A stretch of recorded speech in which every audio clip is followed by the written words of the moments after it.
تو کیا ڈالفن خود بخود وجود میں آ سکتی ہیں؟ یہاں سوال یہ پیدا ہوتا ہے کہ ڈالفن جب ارتقائی مراحل میں تھی تو اس نے کیوں دیگر سمندری مخلوق کی بجائے سانس لینے کے لیے مشکل طریقہ اختیار کیا؟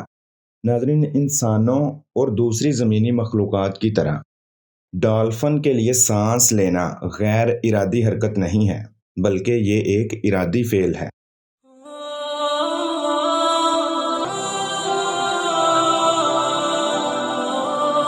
السلام علیکم، میں ہوں عمیر علی اور آپ دیکھ رہے ہیں انفو گریٹ۔ ناظرین، ڈولفن مچھلی اللہ تعالیٰ کی تخلیق کا ایک ایسا شاہکار جسے اللہ تعالیٰ نے اس طرح ڈیزائن کیا کہ انسان ڈولفن کے بارے میں جان کر حیرت زدہ رہ جاتا ہے۔ اللہ تعالیٰ کی ایک ایسی تخلیق جس میں تمام انسانوں کے لیے نشانیاں ہیں۔ ناظرین، انسانوں اور دوسری زمینی مخلوقات کی طرح ڈالفن کے لیے سانس لینا غیر ارادی حرکت نہیں ہے، بلکہ یہ ایک ارادی فعل ہے۔ بالفاظ دیگر، ڈالفن ایسے ہی سانس لیتی ہے جیسے ہم اپنی مرضی سے باہر گھومنے جاتے ہیں۔ ڈالفن کے سونے کے دوران ایک خطرہ یہ پیدا ہوتا ہے کہ کہیں وہ ڈوب ہی نہ جائے۔ ڈالفن اس کے لیے ایک احتیاطی تدابیر اپناتی ہے۔ سونے کے دوران ڈالفن باری باری تقریباً 15 منٹ کے وقفے سے اپنے دماغ کے دائیں اور بائیں حصے کا استعمال کرتی ہے۔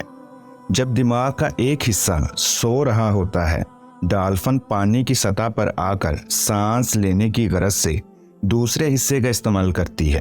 ڈالفن بالکل دوسرے دودھ پلانے والے جانوروں یعنی میملز کی طرح سانس لیتی ہے۔ اس کا مطلب ہے کہ وہ مچھلی کی طرح پانی میں رہتے ہوئے سانس نہیں لے سکتی۔ اس وجہ سے وہ باقاعدگی سے سانس لینے کی خاطر پانی کی سطح پر آتی ہے۔ اس کے سر کے اوپری حصے پر اس غرض سے ایک سوراخ بنا ہوتا ہے۔ ڈالفن کے جسم کی ساخت اس لحاظ سے بہترین ہے کیونکہ جیسے ہی وہ پانی کے اندر جاتی ہے، یہ سوراخ خود بخود ایک ڈھکن نما عضو کے ذریعے بند ہو جاتا ہے تاکہ اس سوراخ کے ذریعے سے ڈالفن کے اندر پانی نہ چلا جائے۔ تاہم پانی کی سطح پر آتے ہی یہ سوراخ دوبارہ کھل جاتا ہے۔ ڈالفن کی تھوتنی بھی خاص طور سے تشکیل دی گئی ہے تاکہ یہ پانی کے اندر آسانی سے حرکت کر سکے۔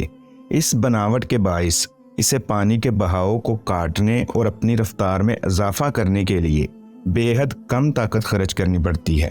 جدید بحری جہازوں کا سامنے والا حصہ بھی ڈالفن کی تھوتنی کی طرز پر بنایا جاتا ہے۔ اس حصے کو بحری حرکی نظام کے تحت خاص طور پر تیار کیا جاتا ہے تاکہ بحری جہاز بھی ڈالفن کی طرح تیز رفتار بنایا جا سکے۔ اس کے علاوہ ڈالفن ایسی تیز رفتاری سے دوڑنے کی صلاحیت رکھتی ہے کہ سائنسدان بھی دنگ رہ جاتے ہیں۔ ڈالفن کے ارد گرد پانی کا ایک ہموار بہاؤ جاری رہتا ہے۔ ڈالفن کی جلد پر کی گئی تحقیق سے اس بہاؤ کے متعلق معلومات حاصل کی گئی ہیں۔ ڈالفن کی جلد 3 تہوں پر مشتمل ہے۔ بیرونی تہ بے حد پتلی اور لچکدار ہے۔ درمیانی تہ آپس میں جڑے ہوئے ریشوں پر مشتمل ہوتی ہے اور اس میں پلاسٹک کے برش جیسے اضافی ٹشوز ہوتے ہیں جو بیرونی اور درمیانی تہ کو آپس میں ملاتے ہیں۔ تیسری اور اندرونی تہ میں بہت سے لچکدار ریشے ہوتے ہیں۔ یہی وجہ ہے کہ ڈالفن کے تیزی سے تیرنے کی وجہ سے سمندر میں ہونے والی ہلچل پیدا ہوتی ہے اور پانی طوفان کی طرح اچھلتا ہے۔